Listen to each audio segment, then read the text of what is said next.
Buenos días, estimados colegas. Mi nombre es Nelson Quiroga. Actualmente me desempeño como asesor profesional de farmacovigilancia en el Centro Nacional de Vigilancia Farmacológica.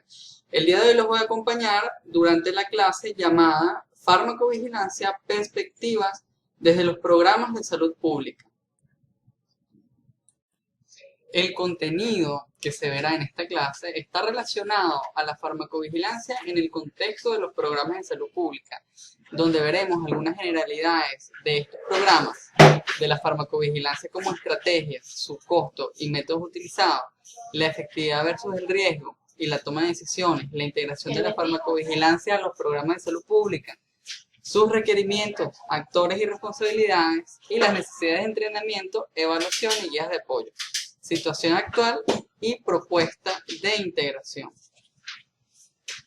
La salud pública se entiende como un esfuerzo organizado de la sociedad para proteger, promover y restaurar la salud. En ella, los programas de salud pública son concebidos como una estrategia orientada a reducir la morbilidad y mortalidad asociada con las enfermedades más comunes. Los programas de salud pública pueden abarcar diferentes dimensiones, por ejemplo, educación a la población, modificación del ambiente, intervención nutricional, cambios de estilo de vida y comportamiento, prevención, diagnóstico y finalmente farmacoterapia de las enfermedades. Este es el caso que más nos interesa a los fines de esta presentación.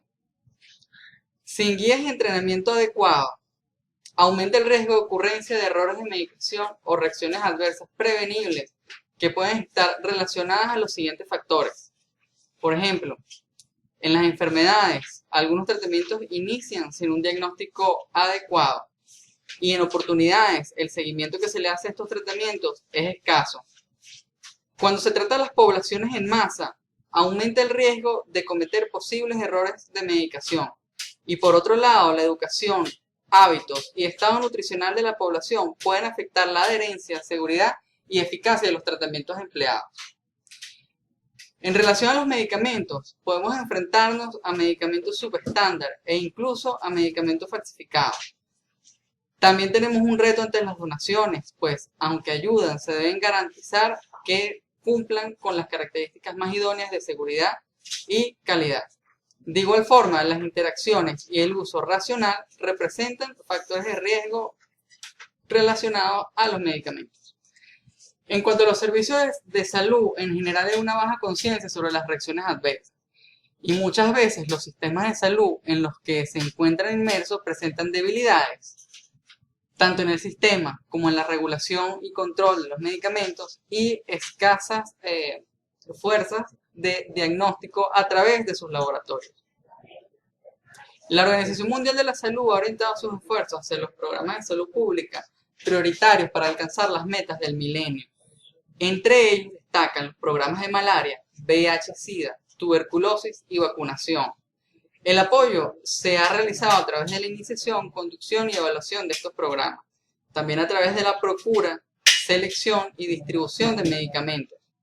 De igual forma, a través del entrenamiento del personal y la educación hacia la comunidad. Estos programas tienen necesidades futuras que traen nuevos retos. Por ejemplo, el aumento en la cobertura de los programas incrementa el riesgo de ocurrencia de reacciones adversas e incrementa el riesgo de aquellos grupos vulnerables que ahora son alcanzados por estos programas. En relación a los aspectos de uso relacionados al medicamento, representan un reto la introducción de nuevas terapias, la flexibilización de restricciones de uso preestablecidas, el uso concomitante de medicina tradicional y la presencia de medicamentos donados o económicos en los cuales se debe asegurar su calidad y eficacia. Ante esto se presenta la farmacovigilancia como una estrategia para la detección temprana, revisión y prevención de las reacciones adversas.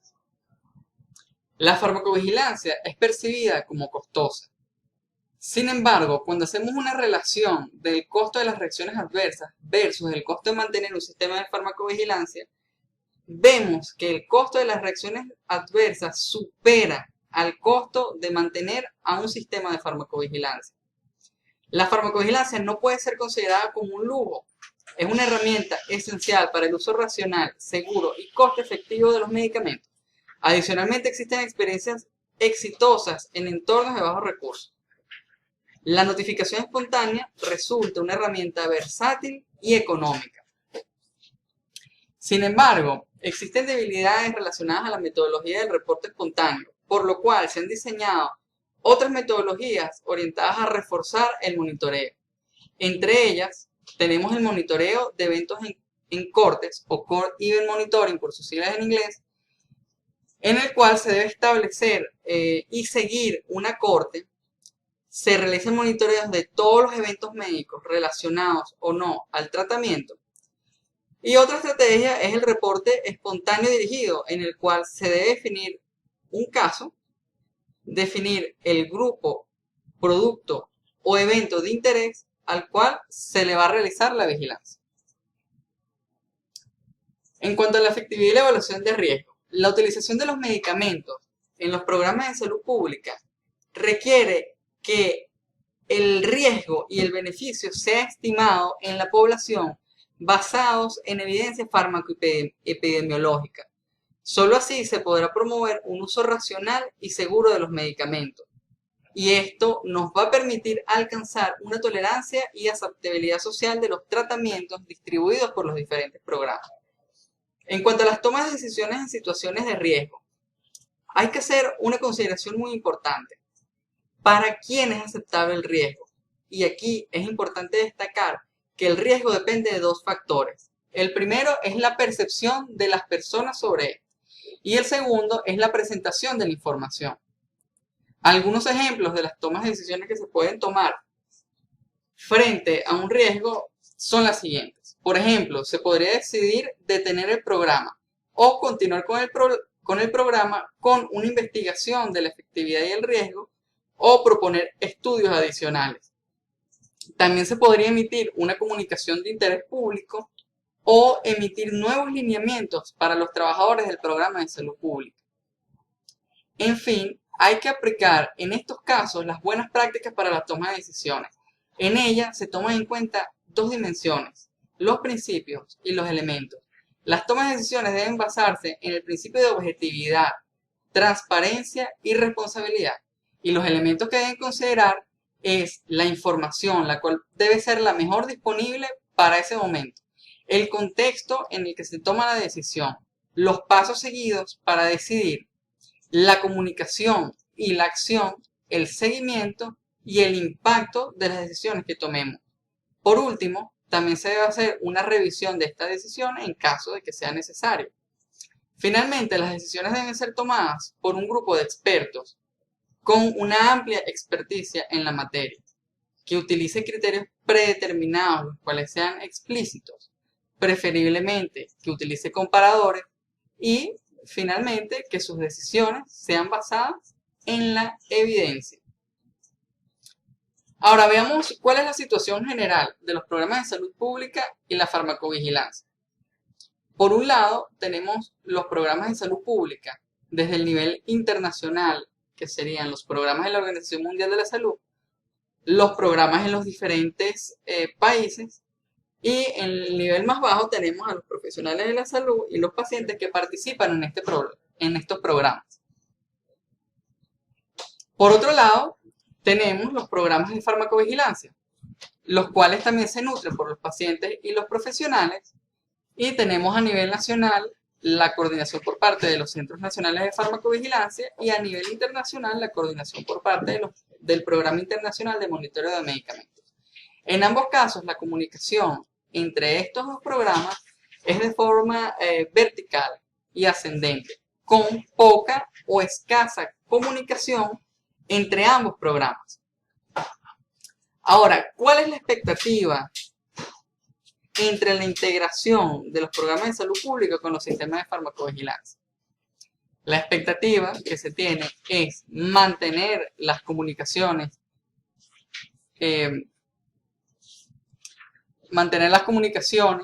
entre los diferentes programas como se ha venido llevando e integrarlas, porque finalmente vamos a tener en las bases a los pacientes y a los profesionales de salud. La idea es que a nivel nacional los programas de salud pública y los programas de farmacovigilancia puedan hacer una integración de la evaluación de la información de seguridad que recogen, incluyendo la participación de la autoridad reguladora, un panel de expertos y los equipos de investigación distritales, que todos deben colaborar entre sí. De igual forma, a nivel internacional existe un comité asesor de la Organización Mundial de la Salud que sirve como un puente entre el Programa Internacional de Monitoreo de Medicamentos y los programas de salud pública promocionados por la Organización Mundial de la Salud. ¿Por qué es necesario integrar los programas de salud pública y el sistema de farmacovigilancia? Muy sencillo, el monitoreo de las reacciones adversas a medicamentos es necesario porque son consideradas como una causa de morbilidad y mortalidad. Afectan la adherencia al tratamiento. Pueden aumentar el riesgo de la resistencia de las enfermedades que están tratando, aumentar el riesgo de recaídas y aumentar los costos para los sistemas de salud. Finalmente, la farmacovigilancia generará la evidencia que inspirará confianza en el público, repercutiendo finalmente en el éxito del programa. Ahora, ¿cuáles son los requerimientos que debe tener un programa de salud pública para incorporar la farmacovigilancia? Lo podemos resumir en lo siguiente. Debe haber un instrumento para la notificación y recolección de información utilizando las vías y las infraestructuras ya existentes. De igual forma, se debe contar con un punto focal que ayude a coordinar las actividades de farmacovigilancia que se desarrollen en el programa. Deben contar con una base de datos para la gestión de los reportes recibidos, herramientas para el análisis de los datos, especialmente análisis de causalidad y análisis estadístico. Debe contar con un panel de expertos, emitir lineamientos para casos especiales, como las acciones que se deben tomar en el caso de las personas expuestas durante el embarazo o las muertes presuntamente relacionadas a los medicamentos. Lineamientos para la toma de decisiones, tanto locales como generales, y debe haber una cooperación con el Programa Internacional de Monitoreo de Medicamentos. Es importante conocer cuáles son los actores relacionados a la farmacovigilancia en el contexto de los programas de salud pública y conocer las responsabilidades de cada uno de ellos. En primer lugar, tenemos a los pacientes y al público en general. Su principal responsabilidad es tener conciencia de que el reporte temprano y su manejo temprano garantizarán mejores resultados en el tratamiento que están utilizando. También tenemos a los profesionales de salud en el área de atención primaria. La responsabilidad de ellos es detectar, investigar, manejar, notificar las reacciones adversas y educar a los pacientes. Pueden entrar en el juego profesionales de la salud diferentes a los del programa, por ejemplo, los que trabajan en el sector privado de la salud. La responsabilidad de ellos, al igual que los anteriores, es notificar las reacciones adversas a los medicamentos que detecten. Tenemos a los equipos de investigación distrital, cuya responsabilidad es hacer el seguimiento de los eventos ocurridos en su jurisdicción, estimular el reporte y ofrecer un feedback o una retroalimentación a sus notificadores. Este feedback se puede realizar a través de un agradecimiento o compartiendo los resultados de las investigaciones producto del análisis de las notificaciones. Está el Centro Nacional de Farmacovigilancia, quien debe actuar como el punto focal de los diferentes subsistemas de farmacovigilancia ubicados en los diferentes programas. De igual forma, es el responsable por coordinar, comunicar, integrar, entrenar y supervisar todas las actividades relacionadas a la farmacovigilancia a nivel nacional. La Autoridad Reguladora Nacional de Medicamentos también juega un papel muy importante. Ella debe atender a las recomendaciones realizadas por los paneles de expertos en farmacovigilancia, evaluar constantemente los riesgos a los medicamentos y considerar, en base a la evaluación de riesgos, posibles acciones regulatorias que deban ser tomadas. La industria farmacéutica también juega un papel importante, ya que es el responsable de todos los productos que comercializa. Estas compañías deben proveer productos seguros, eficaces y de calidad. Y de igual forma, deben estar pendientes de monitorear la seguridad de sus productos. Los programas de salud pública y de farmacovigilancia deben diligenciar de manera conjunta la integración de la farmacovigilancia en estos programas. Los medios de comunicación también juegan un papel importante, porque ellos pueden colaborar a crear conciencia. Sin embargo, la comunicación debe ser veraz y requiere un intercambio estable entre los medios de comunicación y los representantes de los programas de salud pública para alcanzar esta veracidad. La responsabilidad de la Organización Mundial de la Salud es apoyar a los países en la conducción de los programas, tanto los programas de salud pública como los programas de farmacovigilancia.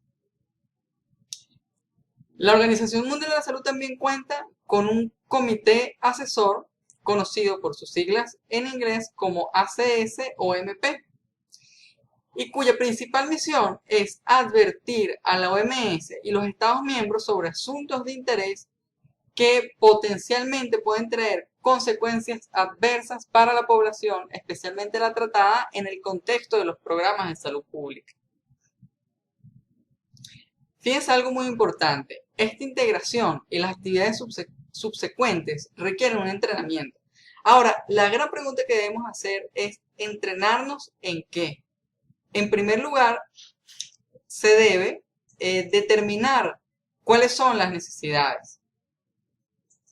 Desarrollar un curso, material informativo, orientado a satisfacer estas necesidades, hacer revisiones y pruebas piloto, distribuir e implementar la acción que tomemos, evaluarla y hacer actualizaciones periódicas.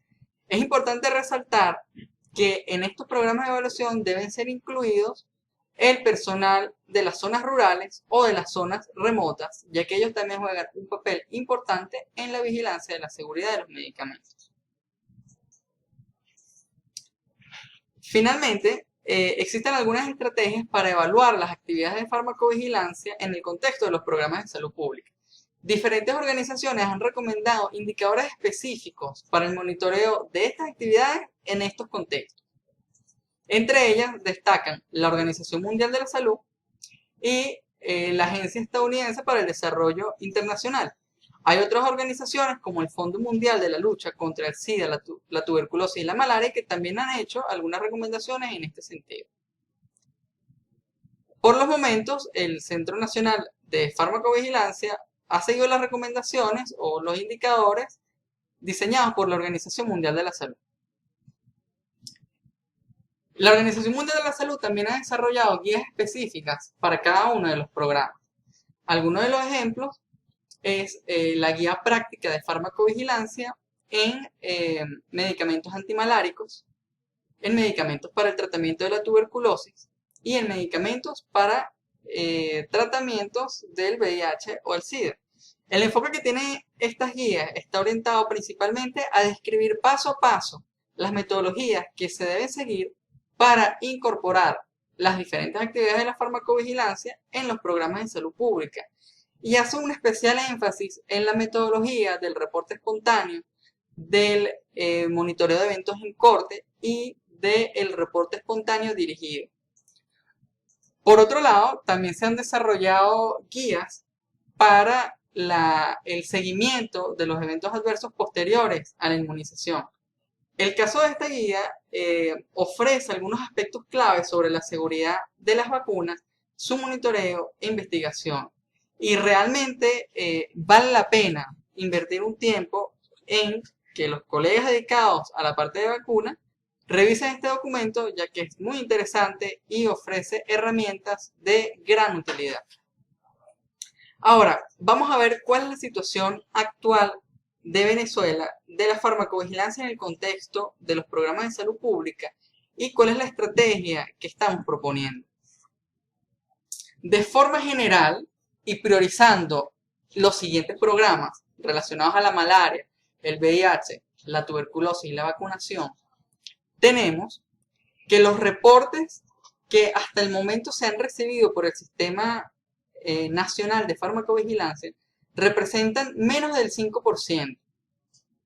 Estos reportes contienen medicamentos que potencialmente podrían estar relacionados a estos programas. Y decimos que potencialmente porque existe una dificultad para vincular con certeza que estos reportes hayan provenido de los programas o del personal sanitario que trabaja en ellos. También tenemos que la mayoría de los programas, o casi su totalidad, han desarrollado actividades de farmacovigilancia de forma aislada, con poca o ninguna comunicación con el Centro Nacional de Farmacovigilancia. El volumen de reportes de casos individual que estos programas manejan varía entre los programas y puede ir entre unidades a centenas de reportes, dependiendo del programa.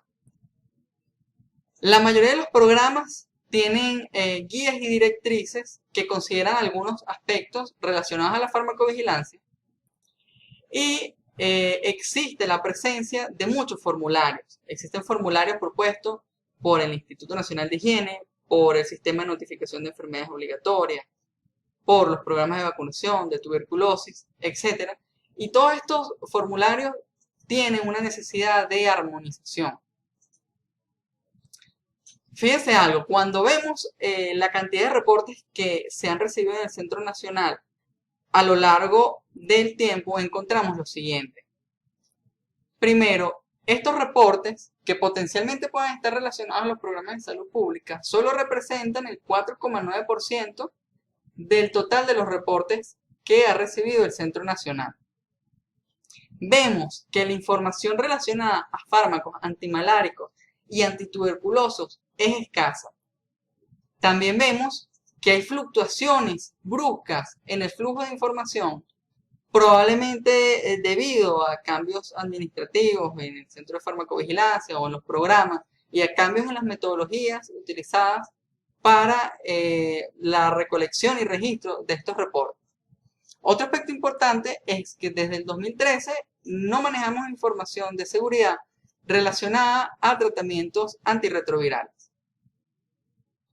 Aunque existen algunas debilidades, también tenemos muchas fortalezas y ya hay un camino que ha sido recorrido. En este sentido, la estrategia que proponemos para la integración busca alinear a nivel nacional estos programas de salud pública con el Centro Nacional de Farmacovigilancia y se plantea que la integración sea a través del sistema VigiFlu, sistema para la gestión de reportes de casos individuales de seguridad. A través de este sistema se va a poder intercambiar con facilidad estos reportes que se reciban tanto en el Centro Nacional como en los programas de salud pública y se va a poder facilitar la comunicación de los notificadores o remitentes con el Centro Nacional o con los programas de salud pública.